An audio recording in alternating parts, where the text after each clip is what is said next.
우리 아까 15절까지 했는데요. 거기에 보면 하나님께서는 이 범죄한 가인이지만 이 범죄한 가인을 해치는 자에게는 7배의 더블로 갚아주시겠다라고 말씀하시고 또 그걸로 그치지 아니하고 또 표도 주셨대. 표도 주셨는데 이 표가 어떤 표인지는 우리는 요 글자만 봐가지고서는 확실히 알 길이 없죠. 이 표가 뭔지는. 그러나 이 가인에게는 분명히 이 표를 주시면 하나님이 뭔가 나를 해치는 자를 보복해 주시겠다라는 약속의 증표로 주시면은 틀림이 없어요. 그게 뭔지는 모르겠지만 뭐 예를 들면 무슨 마패 같이 생겨가서 척 보여주면 뭐 이런 표인지 아니면은 뭐 어떤 사람도 이런 얘기도 하더라고요. 이 표가 이런 거.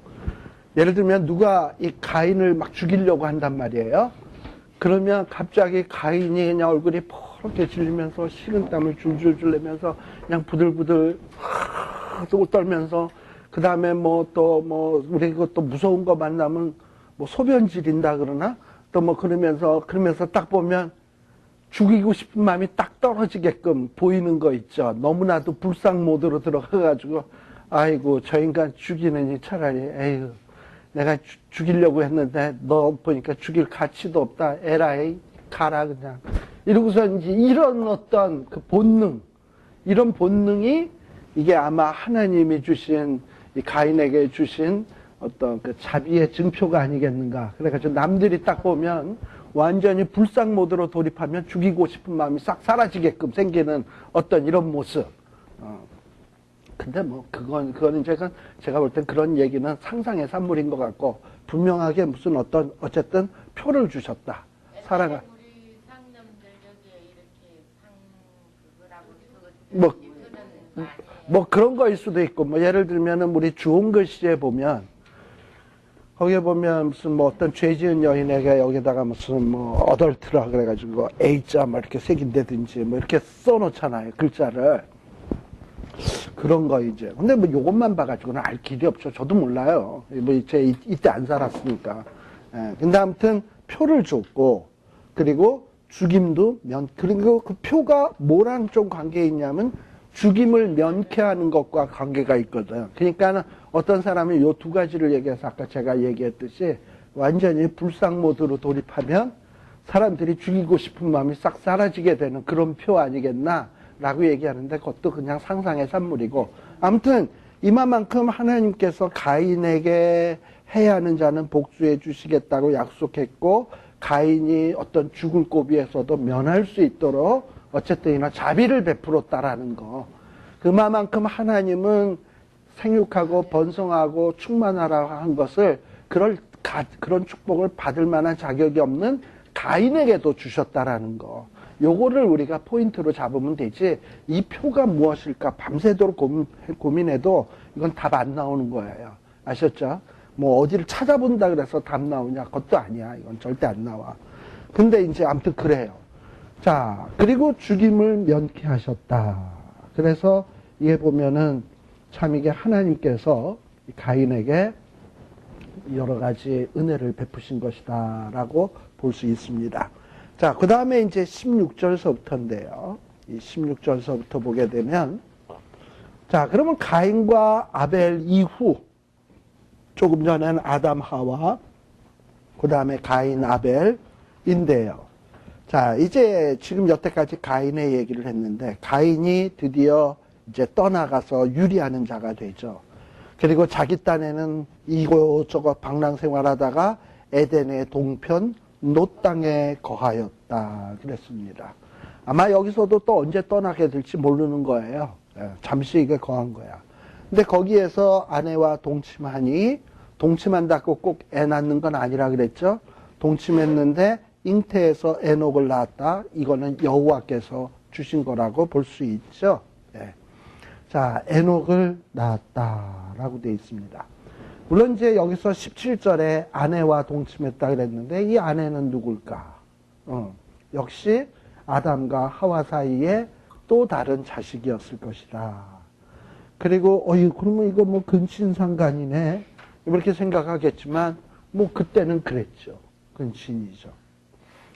뭐 아담과 하와는 뭐 근친 그 이상이죠. 자기 몸에서 나온 갈빗대에서 나온 여자랑 뭐 그런 거니까는 그건 또 그 이상이지. 근친도 아니지. 그냥 자기 그 몸 그 자체지. 그냥 어떻게 보면 하와는요. 그래서 뭐라고 얘기합니까?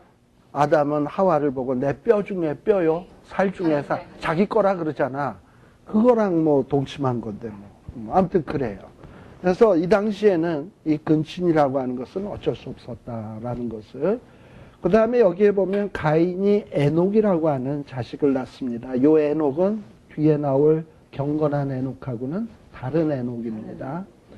그리고 이 에녹이라고 하는 이름의 뜻은 시작이라는 뜻이 있어요. 시작. 시작. 스타트. 시작. 출발. 시작. 시작이라는 뜻이 있어요. 어떻게 보면 가인, 그 다음에 에녹에서부터 뭔가 이 가인의 후에 경건치 못한 자식들의 시작이 아닌가 하는 것을 생각할 수 있는 그런 이름이에요. 또 반면에 그렇게 또 타락한 시대에 또 경건한 에녹 나오잖아.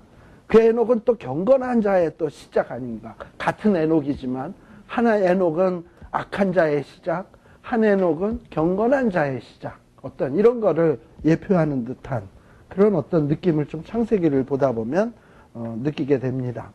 자, 그런데 여기에 보면 이 가인이 아내와 동침을 해서 에녹이라고 하는 아이를 낳았습니다. 그러니 가족 수가 늘어났죠.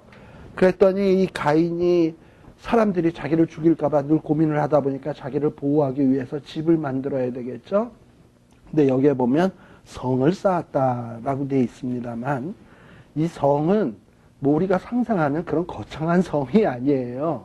이건 뭐냐 하면은 몇 채의 집, 그리고 울타리 1,000원, 요 정도의 상황이라고 볼 수 있어요. 뭐 이런 성을 짓는 데는 뭐 별로 시간도 많이 걸리지 않을 거예요. 자, 그런데 이 쌓고라는 말도 쌓았다라는 말이 아니라 원문 성경에는 진행형으로 돼 있어. 다시 말하면 아내와 동침하니 그가 잉태하여 에녹을 낳은지라 가인이 성을 쌓고 있는 중이었고 그 아들의 이름으로 성을 이름하여 에녹이라 하였더라. 자, 이렇게 성을 쌓고 있는 중이라는 얘기는 그 조그만 성도 늘 피해 다니고 도망 다니고 살아보면 도망갔다가 그 다음에 다시 일하고. 그러니까 이 금방 쌓을 수 있는 성도 금방 못 쌓는 거야. 계속 쌓았다가 도망갔다가 쌓았다가 도망갔다가 뭐 이러고 있는 거야. 그러니까는 어떻게 보면 요 구절은 이 가인이 얼마나 참 처량한 삶을 살고 있었는가 하는 것을 볼 수 있습니다. 자, 그리고 그럼에도 불구하고 19절이 참 거기에 보면 또 에녹은 또 누구를 낳았냐? 이랏을 낳았고, 이랏은 무흐야엘을 낳았고, 무흐야엘은 무드사엘을 낳았고, 무드사엘은 라멕을 낳았더라.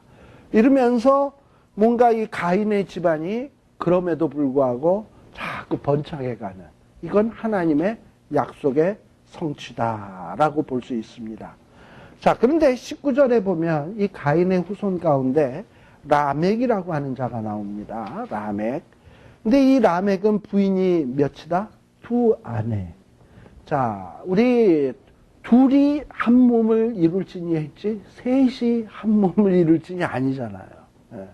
그러니까 이게 지금 뭔가 창조 질서가 이 가인의 계보스 가운데서는 부서지고 있고 망가지고 있다라는 것을 볼 수 있어요.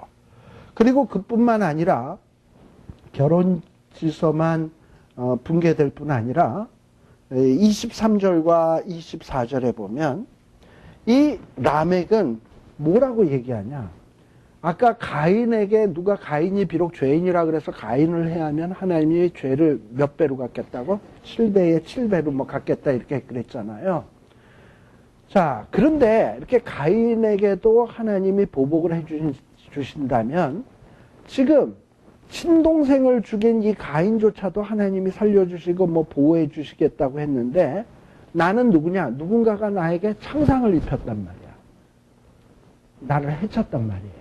그래서 내가 죽였다면 나는 가인보다는 죄가 덜한 것 아니냐 이 말이죠. 가인은 자기 동생을 쳐 죽였는데도 용서를 받았고 하나님의 보호하심의 약속을 받았는데 자기는 동생도 아니고 어떤 누군가가 나를 상하게 해가지고 거기에 대한 보복으로 했다면 이거 정당방위 아니냐 이 말이에요.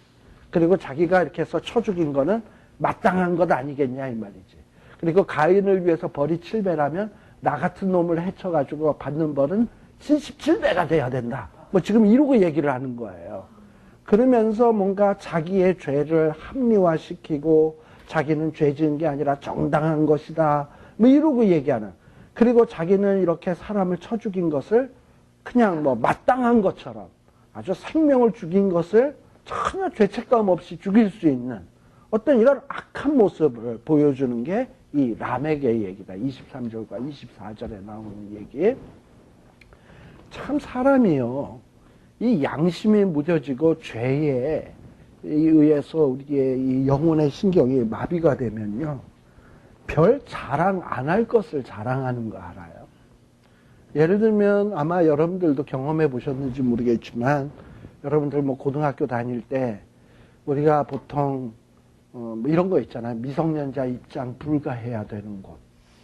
뭐 예를 들면 뭐 이 영화관 미성년자 입장 불가 돼 있는데 들어가서도 안 되고 또 무슨 뭐 20세 이상만 들어갈 수 있는 무슨 뭐 나이트 클럽 이런 거는 절대 또 가서는 안 되고. 근데 이 고등학교 때 애들이 뭐 합니까? 그냥 뭐 사복 몰래 갖고 와서 사복 입고 가발 쓰고 그리고 거기 갔다 온 것을 그 다음날 학교 와가지고 뒷자리에 앉아가지고 애들한테 내가 거기 가서 뭐 어쨌니 저쨌니 하면서 죄 지은 것을 자랑 삼아 얘기하잖아. 그게 무슨 자랑이라고. 그렇잖아요. 지금 라멕도 비슷한 경우예요. 사람 죽여놓고서 뭐 부인 불러다 놓고 내가 이렇게 해서 이렇게 죽였다 하고서는 뭐 죄 지은 거 자랑할 일 있어요? 이게 뭐냐? 죄로 인해서 양심이 마비되고 무비된 사람은 이런 식으로 가는 거야. 지가 잘못하고 지가 추악한 일하고 부끄러운 일을 한 거를 부끄러워할 줄을 몰라. 그러면 이거는 참 양심이 마비된 거죠. 이게 라멕의 모습이에요.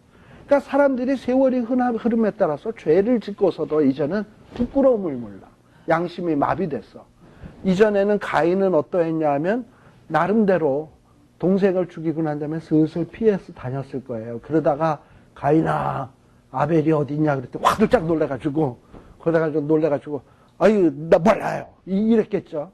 그러고서 이제 또 생각해보더니 내가 무슨 뭐 아벨을 지키는 자니까 이러고서는 하면서도 뜨끔뜨끔 하면서 이랬는데 라멕 정도 되면 뭐냐 사람 죽여놓고서도 양심의 가책조차 없는 이런 단계로 나아간다 이 말이죠. 그러니까 이 죄가 얼마나 점점 관영해 가는가 하는 얘기가 4장 5장에서 계속해서 지금 언급되고 있는 얘기입니다.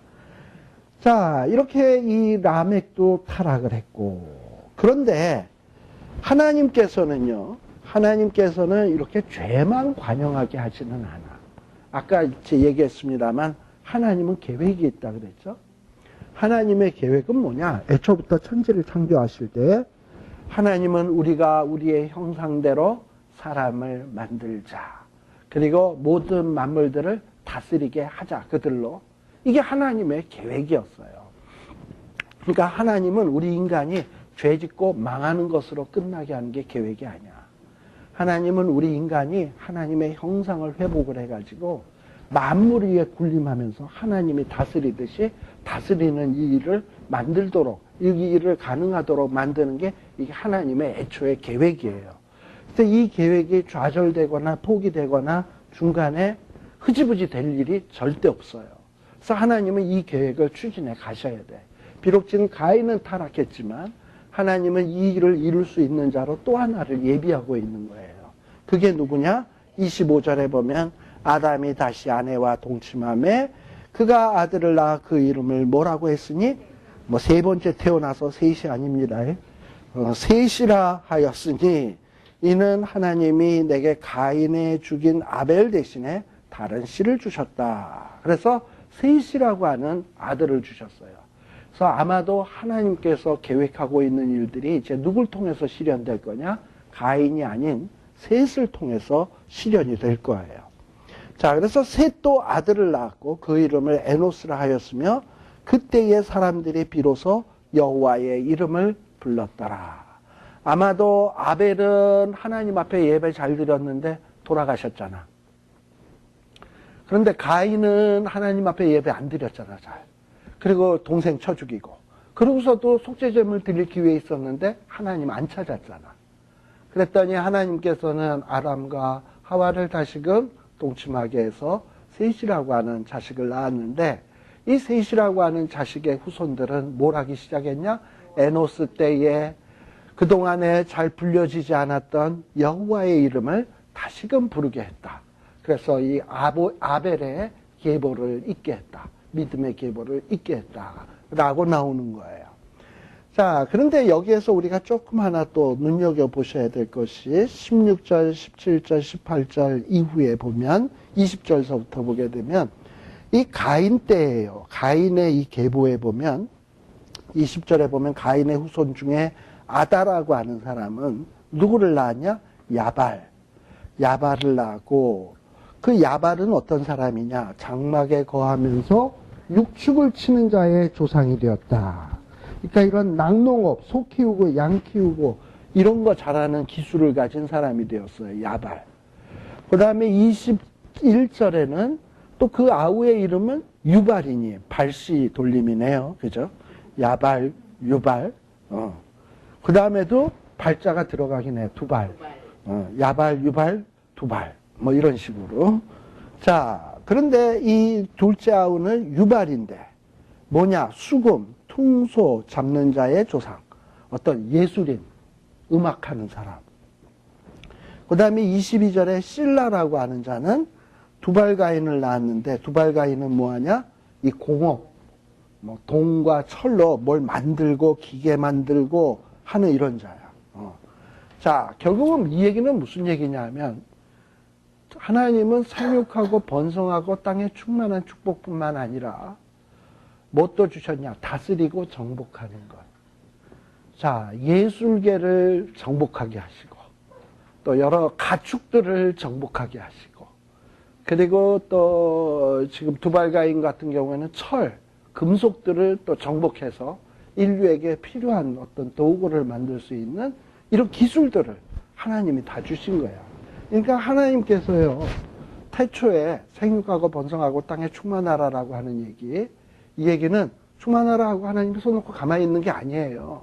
생육할 수 있는 능력도 주시고, 또 동침을 하면 임신되게도 해주시고, 건강한 나이 나올 수 있도록 만들어주시고, 이런 거지. 그리고 게다가 정복하고 다스리라 그랬으면 니들이 알아서 정복해 하는 게 아니야. 정복하려면 툴을 만들 줄도 알아야 되고, 무기를 만들 줄도 알아야 되고, 또 잡는 기술도 있어야 되고, 지혜도 있어야 되고, 전략도 있어야 될 거 아닙니까? 그런 모든 재반의 능력을 사람에게 주었다라는 거예요. 그걸 가져야지만 정복도 하고 다스릴 수가 있는 거예요. 짐승보다 뛰어나서. 그러니까 하나님은 비록 인간들이 죄를 지었지만 그 동물들보다 뛰어난 그 능력, 도구를 만들 줄 알고, 예술을 할 줄 알고, 짐승들을 컨트롤할 수 있는, 낙농업 할 수 있는 그런 기술들을 죄 지었다고 해서 싹 뺏어가지를 않았다니까? 죄 지었어도 그냥 그걸 그대로 주고 있는 거야.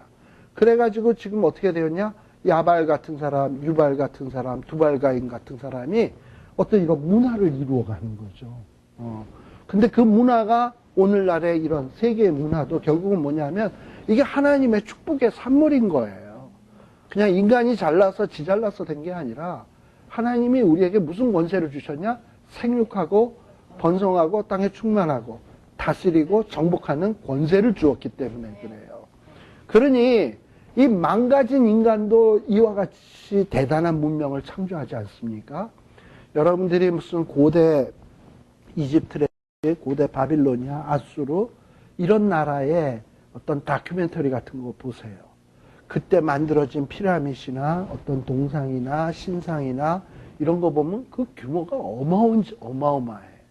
이런 거를 어떻게 만들 수 있었나? 그 시대의 사람들이. 툴도 없었는데 우리보다. 그런 걸 보면 이 사람이 갖고 있는 이 능력이라는 게 비상한 거예요. 근데 이 비상한 능력을 누가 주셨냐? 우리 하나님께서 인간의 선하고 악함을 떠나서 하나님이 태초부터 주신 거예요. 이 능력이 있었기 때문에 유발이나 두발가인이나 야발 같은 사람이 이런 일들을 할 수 있었다라는 거. 그런데 이런 어떤 문화, 건설의 어떤 이런 조상들을 보면 셋의 후손은 별로 없고 누구에게 많으냐? 가인의 후손에 많아. 근데요, 우리가 토인비라고 하는 역사학자에 보면 도전과 응전이라는 게 있거든요. 이 문명이 왜 발전하냐? 어떤 시련이 오고 힘든 일이 오면 사람은 거기에 맞서 싸우려고 하는 응전을 한다는 거예요. 도전이 오면. 그걸 극복해 보려고. 그러다 보니까 응전을 하는 과정에서 뭘 만들게 되고 준비하게 되고 예비하게 되고 하다 보면 그게 뭐가 됐냐면 문화가 되는 거야. 그러니까는 이 가인의 후손들은 어떤 사람들이라고요? 유리하고 방황하고 먹을 게 없고 그러니 어떻게 해서든지 먹고 살아야 되겠고 뭐 이러니까 머리를 써야 돼.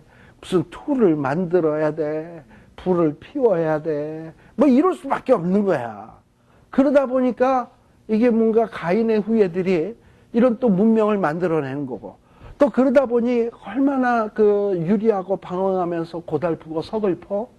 그런데 또 그 누구야 여기에 보면 유발이 통수를 잡고 띵까띵까 하면서 그 외로움을 달래주고 고독함을 달래주면서 또 신금을 흘리는 또 뮤직을 만들어내는 거예요. 이해되세요? 오히려 그래. 그래서 지금도 보면은 우리 이 세상도 가만 보면은 이 북쪽 지역에 사는 사람하고 이 적도 가까운데 열매 많이 나고 심지도 아니하고 뭐 이렇게 돌보지도 않아도 먹을 게 막 나는 지역 있잖아. 뭐 브라질, 아르헨티나, 뭐 기타 등등 뭐 적도 근처, 뭐 저 베트남, 뭐 이런 태국 이런 나라들은 뭐 그냥 뭐 신경 안 써도 별을 3모작 1년에. 근데 북쪽에 사는 우리 대한민국 사람들은 연구하고 새빠지게 노력해도 겨우 1년에 1모작, 그것도 흉년 오면 꽝. 뭐 이렇게 되잖아요. 그러다 보니 이 추운 지방에 특히 또 봄, 여름, 가을, 겨울이 있는 사람은 또 농사를 맨날 지을 수 없으니까 겨울 전에 끝내야 되잖아. 그러니까 그 때에 맞춰서 그 일들을 또박또박 해야 되니 얼마나 바쁩니까? 그러니까 바쁘게 막 움직여야 되고 봄에 해야 할 일 따로 있고 여름에 해야 할 일 따로 있고 가을에 해야 할 일 따로 있고 옷 따로 있고 또 겨울을 위해서 집 장만해야 되고 땔감 준비해야 되고 뭐 이러고 막 이렇게 바쁘게 살다 보니까 문화가 더 발전하고 그런데 저 아프리카 같은 애들은 맨날 옷이라는 게 뭐만 있으면 돼? 나무 잎사귀 해가지고 만 하고 다니면 돼. 가난하죠. 뭐 발전이 없잖아 도대체. 그러니까 발전이 없잖아요. 아프리카에 있는 애들을 보면은. 그러니까 이게 어떻게 보면은 이 고난이라고 하는 게요 참 묘한 특성이 있어요. 이 고난이라는 게 무작정 나쁜 것만은 또 아니더라고. 이 고난을 통해서 달달달달달달 볶이다 보면 뭔가 또 이렇게 문화도 만들고 이런 것들이 좀 있어요. 근데 이런 것들이 다 뭐냐? 이 고난 속에 흐르는 하나님의 축복 아니겠나 하는 이런 생각이 좀 들어져요. 그래서 여러분들도 한번 이렇게 참고적으로 한번 생각해 볼 필요가 있다. 자, 그런데 이 셋의 후손들은 뭐냐? 하나님 앞에 예배를 드렸다. 이름을 불렀다라는 거예요. 즉, 가인 같은 사람들, 가인의 후예들은 그저 어떻게 하면 먹을까? 어떻게 하면 그 소들을 키울까? 어떻게 하면 기계 만들어서 부자가 될까? 이러고만 살고 있는데, 관심사가 온통 그런 데만 있는데, 셋의 후손들은 여호와의 이름을 불렀다라는 거예요. 그러니까는 이 셋의 후손들은 그래도 이 가인의 후예들하고는 달랐다. 이 세상하고는 너무 이 세상에 물들지 아니하고 그래도 하나님과 동행을 해야 되는데 하나님을 의지해야 되는데 하는 이런 의식이 있는 사람들이었다라는 얘기를 하는 것이 4장의 마지막 부분입니다. 자, 그런데 5장에 이제 들어서게 되면 자, 그 다음에 이제 어떻게 나오냐. 5장 1절서부터 보면 아담 자손의 계보가 이러하니라. 이러면서 하나님이 창조하실 때에 아담의 하나님의 형상대로 지으시되 이러고서는 이제 뭐 남자와 여자를 창조하셨고 그들이 창조되던 날에 하나님이 그들에게 복을 주시고 그들의 이름을 사람이라 일컬으셨더라 라고 하면서 3절서부터는 낳고 막 이러고서는 계속 족보가 나오고 사람 이름들 나오고 그러죠. 예. 여러분들이 이 5장의 말씀을 보고선 야 정말 마음에 확 와닿는 은혜로운 말씀이다. 이거 갖고 큐티 해야 되겠다 하는 말씀 있는 거 있으시면 한번 찝어보세요. 별로 없죠? 다 뭐냐면은 그냥 뭐 사람 이름, 뭐 향수 죽었다. 뭐 이제 이런 얘기 뿐이에요. 그죠? 자, 그런데 이 5장도 이런 족보를 우리에게 기록하고 있는 것은 아무 뜻 없이 기록하는 것은 아니겠죠. 분명히 뜻이 있어서 기록할 거예요. 그래서 이 족보를 통해서 우리가 좀 생각해야 될 것이 몇 가지가 있는데 여기에 보면 하나는 참 우리가 이 족보를 보면서 놀래는 것 하나. 뭘 갖고 놀래요? 아담 4, 5절에 보게 되면 몇 살까지 살아요? 30세. 자, 그 다음에 뭐 셋. 이 사람도 807년 912세. 8절에 보니까 그렇고. 그 다음에 뭐 쭉 내려가서 에노스도 9절에 보면 11절에 보면 905세. 그러니까 뭐 기본이 다 이 당시 사람들 사는 거 보면 900대야 900대. 900을 못 살면 이 축계를 못 껴. 대부분 다 900이야. 글쎄 말이죠. 제가 지금 말하고 싶은 게 그거잖아요. 왜 이렇게 어떻게 이렇게 오래 살았냐 이 말이지. 900세. 그 다음에 또 하나 이제 이렇게 오래 살았다는 게 우리를 놀래키고요. 그 다음에 또 한 번 또 잘 보시면 6절에 보면 셋은 몇 살에 애를 낳아요? 105세에 낳아. 9절에 보면 에노스는 몇 세에 낳아? 90세. 그리고 뭐 그러니까는 뭐 다 보면은 다들 보면은 우리 할아버지도 호호 할아버지일 때에 이 양반들은 애들을 낳아. 그쵸? 그리고 또 살기는 또 의질이 오래 살아.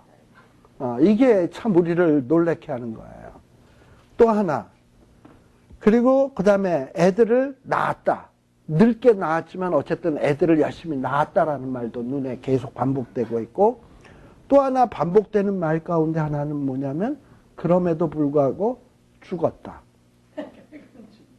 900 몇 세를 살았는데도 근데 나중에 900 몇 세이지만 근데 뒤에는 다 뭘로 끝나냐? 죽었다. 이게 이 족보에서 우리가 눈여겨봐야 될 부분이에요.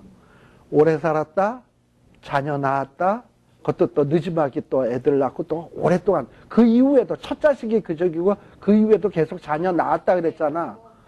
뭐 그때까지 살면서도 또 계속 애 낳다가 그 다음에 뭐 했다 마지막에 가서 죽었다. 이 얘기예요. 요게 요 5장에 나오는 굉장히 중요한 키워드입니다. 키워드들인데 첫 번째, 오래 살았다. 하나님은 왜 오래 살려두셨을까? 생육하고 번성하고 땅에 충만하도록 하게 하기 위해서 인생들을 오래 살 수 있는 능력을 주셨던 거예요.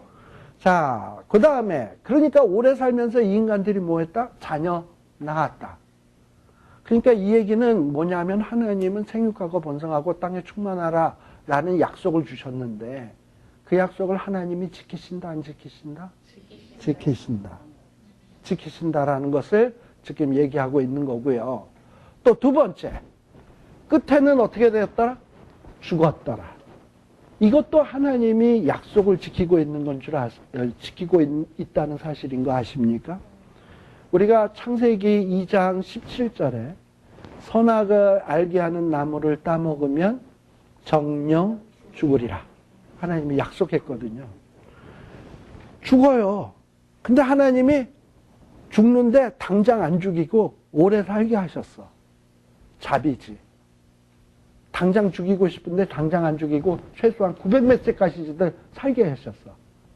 그러나 하나님은 약속은 뭐냐면 정령 죽어야 돼. 그러니까 900 몇 세까지 살고서는 결국에는 죽어. 이 얘기는 뭐냐면 하나님이 약속을 지킨다는 거예요. 정령 죽으리라고 하는 약속을 지킨다라는 거예요. 이해가십니까? 네. 그러니까 여기에 보면 오래 살았다, 죽었다 속에는 하나님의 두 가지 약속이 다 이루어지고 있는 거예요. 첫 번째는 생육하고 번성하고 땅에 충만하라. 그러기 위해서 자녀 낳기 위해서 오래 살면서 할 수 있는 축복을 유지하고 계시고, 그럼에도 불구하고 그렇게 오래 살아도 막판에는 어떻게 된다? 죽었다. 이 얘기는 역시 또 창세기 2장 17절에 했던 따먹으면 정령 죽으리라 했던 약속이 이루어지고 있는 거예요. 그래서 이 5장의 족보를 보면서 우리는 이미 이전에 했던 하나님의 그 약속이 생각이 나야 되는 거야. 아, 하나님은 이렇게 오고 가는 많은 사람들이 있었지만 이 오고 가는 많은 사람들 가운데서도 하나님은 약속을 잊지 아니하시고 그 약속을 이루고 계시는구나 라는 것을 우리가 볼 수 있어야 된다라는 거예요. 자, 그 다음에 또 하나 우리가 생각해야 될 것은, 자, 5장 1절에 보면 아담의 자손의 계보가 이러하니라 하면서 아담 얘기를 하면서 갑자기 무슨 얘기로 돌아가느냐? 하나님의 창조에 대한 얘기로 다시 돌아가고 있어요. 하나님이 사람을 창조하실 때에 하나님의 뭐로 지었다? 형상대로 지었다. 이러면서 뭔가 하나님이 사람을 하나님의 형상으로 지었다라는 말로 시작을 하고 있어요. 자, 그런데 2절에 보게 되면, 근데 하나님이 사람을 하나님의 형상으로 만드셨는데 어떻게 만들었다? 2절에 남자와 여자로 창조하셨고, 분명히 남자 먼저 여자 먼저 창조한 것이 순서죠. 예, 남자를 먼저 하고 여자를 나중에 한 게 창조인데, 그런데 하나님은 이 5장에서는 뭐라 그러냐? 남자와 여자를 마치 동시에 창조한 것처럼 얘기를 하고 있다 이 말이죠. 이 얘기는 뭐냐면 동시라는 걸 얘기하려고 하는 게 아니라 남자도 여자도 다 뭐다? 하나님의 형상이다. 하나님의 형상이라는 거예요. 그리고 그 하나님께서 그 남자와 여자를 창조하시고서는 그들에게 복을 주시면서 그들의 이름을 뭐라고 일컬었다? 사람이라 일컬었다. 이 사람이라는 말은 히브리어로 아담이라는 말이에요. 그러니까 이 사람, 남자와 여자를 아담이라고 일컬으셨어요. 자, 그러니까 여기서 두 가지가 있어요. 하나님이 사람을 형상대로 지었다라는 거. 또 하나는 하나님이 그 형상대로 지음받은 사람을 이름을 지어주었다라는 것. 두 가지. 이름을 지어주었다라는 것. 또다시. 자, 그 다음에 3절에 한번 보세요. 3절에 보면 아담이 130세에 자기의 모양, 자기의 형상 같은 아들. 지금 이제 아담의 얘기가 나오면서 또 뭐가 나오냐면 형상이라는 얘기가 또 나와. 근데 그 형상이 누구의 형상을 받았냐? 아담의 아들은 아담의 형상을 본받았어. 그러니까 아담은 셋을 자기의 형상대로 낳은 거야. 그리고 4절에 보면 셋을 낳은 후에, 그리고 3절 끝에 보면 아들을 낳고 자기 형상으로 아들을 낳고 이름을 뭐라고 했어요? 셋이라고 했어요. 자, 그러니까 아버지와 아들의 관계는 어떠냐? 형상, 비슷한 형상이야. 우리가 보통 부자지간을 뭐라 그래요? 붕어빵이다. 뭐 이러고 얘기를 하잖아. 그리고 정 닮은 데가 없으면 발가락이 닮았네. 뭐 이러고 다 얘기하잖아. 왜냐하면 형상대로 낳았으니까. 그래서 이 아버지는 아버지랑 아들의 관계를 보면 생긴 거 보면 알아. 비슷하게 생겼어.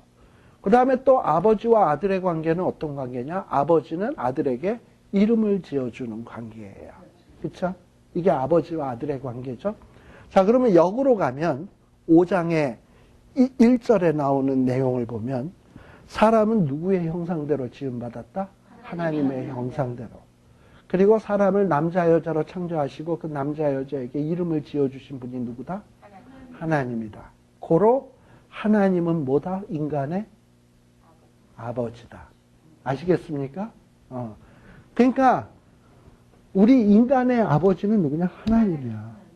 또 우리는 또 우리 아들들의 아버지인 거야. 따라서 여기 5장에 나와 있는 이 족보의 명단은 따지고 보면 누구의 아들들이야? 하나님의 아들들이야. 이해가십니까? 하나님의 아들들이야. 1절과 2절, 3절에 나오는 거래, 그 근거해서요. 자, 그런데 6장 2절에 한번 보세요. 6장 2절, 6장 1, 2절에 보면 사람이 땅 위에 번성하기 시작할 때 그들에게 딸들이 나니 6장 2절 누구가? 하나님의 아들들이 사람의 딸들의 아름다움을 보고 사람들이 좋아하는 모든 자로 아내를 삼는지라. 거기 보면 6장 2절에 보면 우리로 하여금 헷갈리게 하는 게 뭐냐면 하나는 하나님의 아들들, 하나는 사람의 딸들. 뭐 이런 것도 다 있나? 하나님의 아들이 뭐야? 이런 생각이 들잖아요. 천사 아닌가? 뭐 이런 생각이 든단 말이죠. 천사 아닌가? 뭐 이렇게 생각이 들잖아요. 그러나 여러분들이 앞뒤 문맥을 잘 따져보면 이 하나님의 아들들은 누구냐? 셋의 후손들. 사람의 딸들은 누구냐? 가인의 딸들. 이해되십니까? 예. 그런데 간혹 요 6장 2절에 나오는 이 하나님의 아들들을 뭐 하늘의 천사가 이 사람의 여자들하고 결혼을 해가지고 뭐 애를 낳았다. 뭐 이런 얘기들을 하는 사람이 있어요. 그건 지나친 생각이에요. 우리가 잘 보면 왜 5장에서 굳이 5장 1, 2, 3절에서 하나님이 사람을 자기의 형상대로 지으고 이름 지었다라는 얘기, 또 아담이 자기의 형상으로 아들을 낳았는데 그가 셋이고 이름을 셋이라 지었다라는 얘기를 하고 그 다음에 족보가 쭉 나온다라는 건 족보에 나오는 명단은 결국은 아담의 후손이고 하나님의 후손인 거야. 하나님의 아들들인 거예요. 이해되시죠? 반면에 사람의 딸들은 누구냐? 아까 앞에 나왔던 4장 16절 이하에 보게 되면 가인이 17절에 보면 아내와 동침을 하고 애를 낳기 시작하죠. 두발가인 뭐 이런 또 문화를 건설하고 예술을 만들고 또 그런 데다가 보면 여자애들이 그 통수에 맞춰서 아름답게 옷 입고 춤추고 또 아빠가 만들어준 그 옷 입고 하면은 이 셋의 아들들이 처음에는 여호와라고 이름을 불렀다 그랬잖아요. 26절에 보면. 그리고 여호와 이름 부르고 이랬는데 가인의 집안 보면은 아주 재미나게 살거든. 그러다 보니까 여호와의 이름 부르고 예배 보는 거는 영 따분하거든. 그러니까 얼루가 재미가 사람의 딸들에게 가는 거지. 그러다 보니까 이제 하나님의 아들들이 자기의 사명을 망각하고 얼루 간다? 사람의 딸들의 아름다움을 보고 헬렐레거리고 간다. 라는 어떤 요 5장의 요 족보는 단순히 심심해서 그냥 창세기 얘기하다가 턱 껴놓은 게 아니라 어떻게 보면 4장과 6장의 브릿지 역할을 하면서 뭔가 나름대로 하고 있는 기능이 있다 이 말이에요. 그런 것들을 우리가 놓쳐서는 안 된다. 물론 이제 딱 봤을 때 큐티할 만한 얘기는 별로 없어요. 그러나 또 나중에 또 유심 꼼꼼히 따져보면 큐티 이상의 또 신비하고 오묘한 얘기가 이 안에 담겨져 있다. 그거는 다음 시간에 예고편 하고 여기서 끝내겠습니다. 기도하겠습니다. 하나님 아버지 감사합니다. 하나님께서는 가인의 아들들 또 셋의 후손들을 이 땅 위에 번성케 하셨는데 정말 이 셋의 후손에 속한 저희들 우리에게 주신 사명 무엇이고 어떻게 살아야 하나님이 기뻐하시는지 늘 잊지 말고 기억하게 하여 주시고 우리의 주신 사명 망각하고 세상의 아름다움 보고 줄줄 따라가지 아니하는 이런 귀한 하나님의 자녀들 되게 하여 주시옵소서. 오늘 또 이렇게 공부한 것들 또 이렇게 깨달은 것들 잊지 말게 하여 주시고 마음에 새기고 또 그것 붙들고 정말 믿음으로 승리하는 저희들 되게 하여 주시옵소서. 예수님 이름으로 기원드리옵나이다. 아멘. 마치겠습니다. 예.